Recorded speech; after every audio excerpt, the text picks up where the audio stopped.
Subscribe गर्नुहोस् smart info नेपाललाई छेउमै रहेको बेल आइकनलाई दबाई अल नोटिफिकेसनमा क्लिक गर्नुहोस् नयाँ भिडियोको जानकारी पाउनलाई।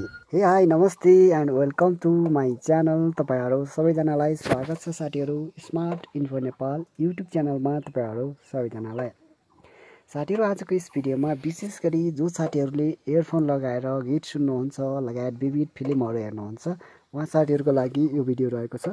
र तपाईले पनि इयरफोन लगाएर गीत सुन्नुहुन्छ फिल्महरु हेर्नुहुन्छ भने चाहिँ यो भिडियोलाई अन्तिमसम्म अवश्य पनि हेर्नुहोला।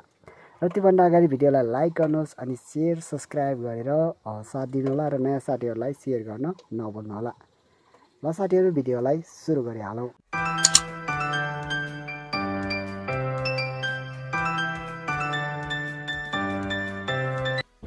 अब साथीहरु त्यसको लागि तपाईले सबैभन्दा पहिले आफ्नो मोबाइलमा रहेको सेटिङमा जानुहोला।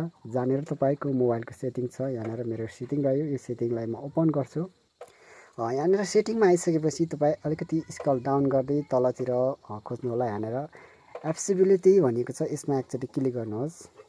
र क्लिक गरिसकेपछि यहाँनेर अलिकति तलतिर यहाँनेर एक्सेसिबिलिटी भनेको छ यसमा एकचोटी क्लिक गर्नु होला। र क्लिक गरिसकेपछि तपाईले यहाँनेर देख्न सक्नुहुन्छ मोनो अडियो भनेको छ। यो चाहिँ तपाईको यहाँनेर अफ भएको हुन सक्छ साथीहरु। यसलाई चाहिँ तपाई अन गरिदिनु होला।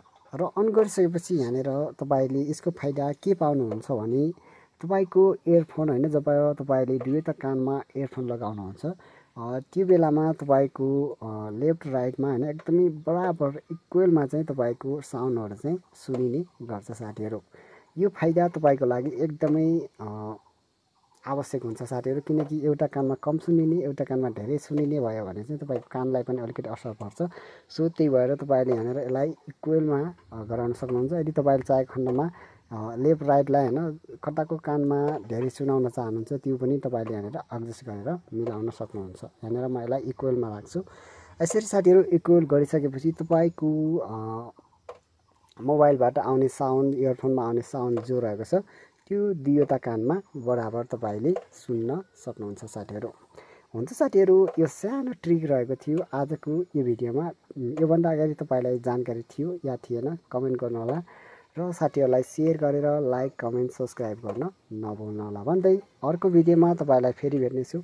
त्यतिन्जेलसम्मको लागि छुटिन्छु। नमस्ते।